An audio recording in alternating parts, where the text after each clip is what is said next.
Have you ever sat at your kitchen table with a cup of tea and felt invisible? Like the world is moving around you, but you're somehow not part of it?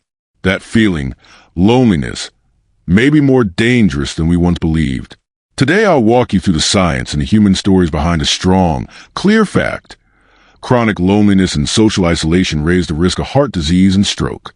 I'll explain why the body responds this way, how daily habits are affected, and what practical steps you or someone you love can take to protect the heart.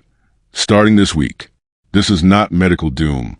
It's practical, hopeful, and full of small actions that really help. 1. Loneliness is a biological alarm, not just an emotion. Loneliness feels emotional, but your body treats it like danger. When humans sense they're socially cut off, brain systems kick in the same way they would if you were facing a threat. That's because, for most of human history, being excluded from a group could mean danger. The body responds by increasing stress hormones and raising alertness. That stress response helps in the short term. It sharpens focus and keeps you safe. But if it's turned on day after day, the wear and tear becomes harmful. Arteries become more reactive, blood pressure stays higher, and inflammation rises. Large reviews of decades of research show that weaker social ties are linked to a notably higher risk of death over time, similar in size to risks from other well-known factors. Plos. +1. Short story. Anita, 66, kept thinking her loneliness was just in her head. She didn't tell her doctor that she felt alone most days. After several months of unexplained fatigue and higher blood pressure, her doctor asked about social contact.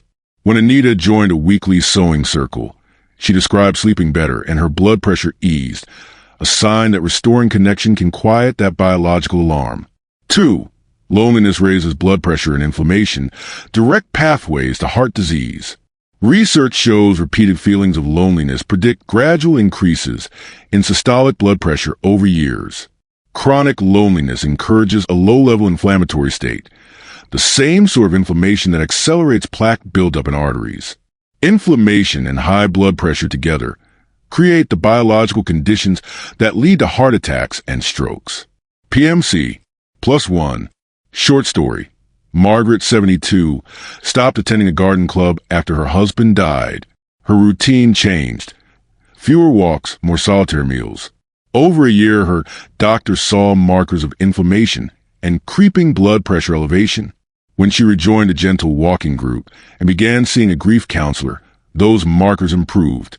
The change wasn't instant, but the trend reversed, a clear practical example of how social re-engagement affects measurable heart risk.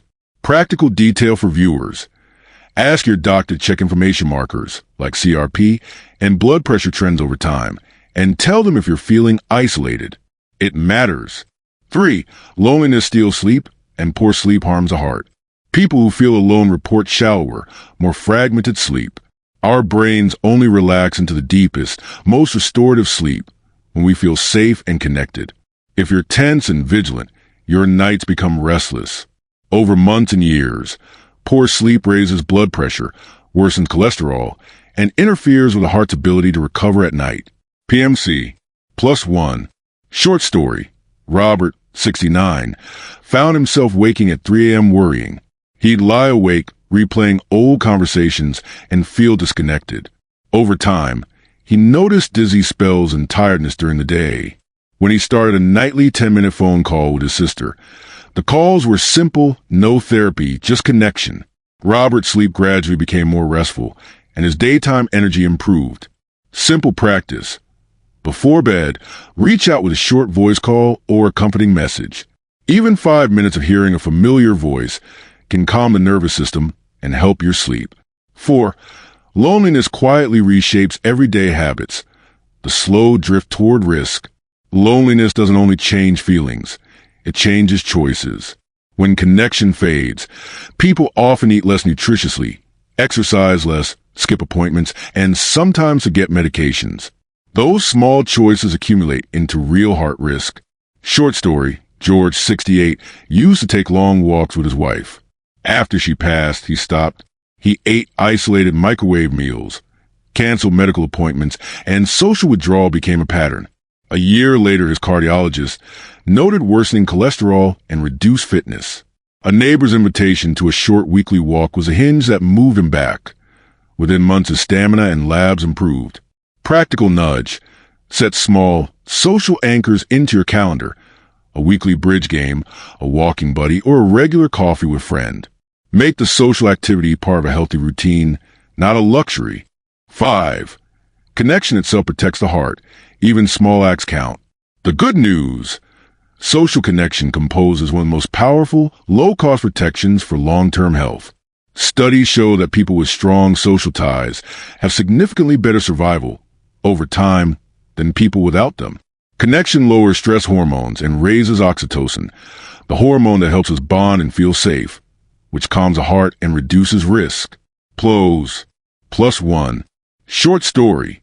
Sally, 71, joined a community choir because she missed singing. She barely knew anyone at first. 6 months in, she felt more energetic, slept better, and had fewer visits to the clinic for minor complaints. The joy of being heard, even for simple things like harmonizing on an old song, made daily life feel safer and steadier. Practical moves. Focus on quality over quantity.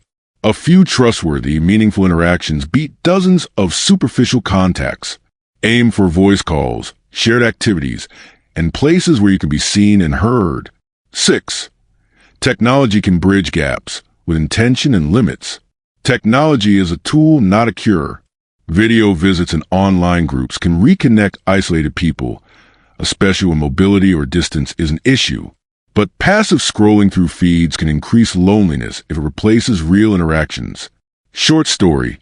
Ben, 64, discovered an online woodworking forum. He posted a photo and got compliments that led to a local member inviting him to a weekend workshop.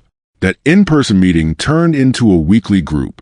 Online contact had been the doorway, but it was a face-to-face time that restored a sense of belonging. Practical advice. Use technology to arrange real connections. Schedule video calls with family.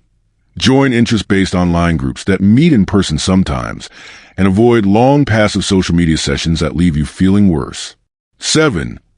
Medicine is waking up to loneliness, and that changes care. Clinical organizations now recognize loneliness as a health risk. Major health bodies have issued statements recommending clinicians consider social connection when assessing cardiovascular risk. But screening and effective medical interventions are still evolving.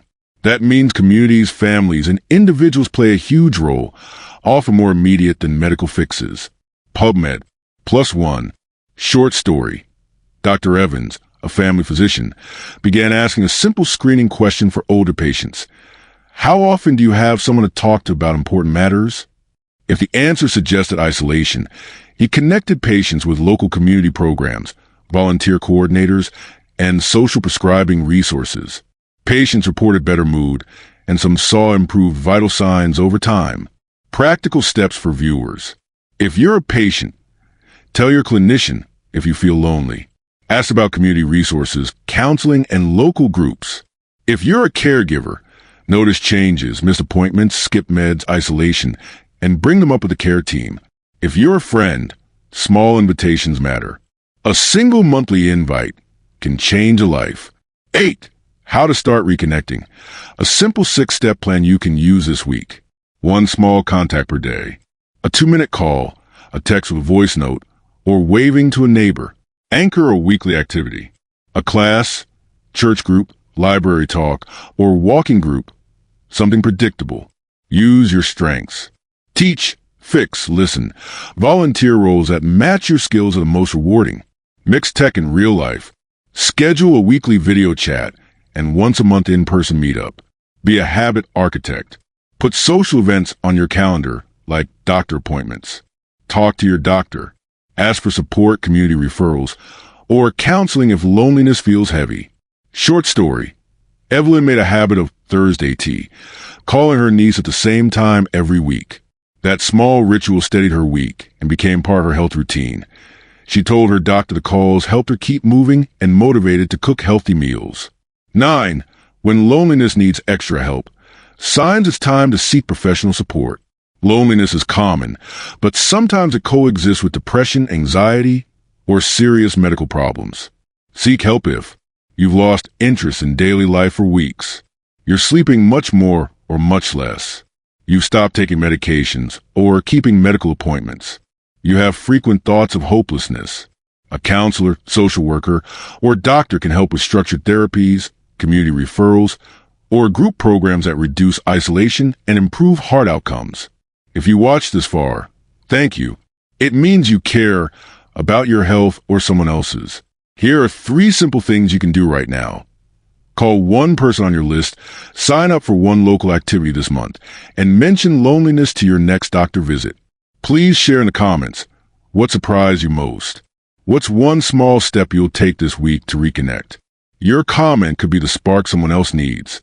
If this video helped you, please like, subscribe, and share it with a neighbor, friend, or family member. Loneliness is common, and when we connect, we protect our hearts together. Because the heart is not just a pump, it's a social organ. It beats stronger when we belong. Red Heart,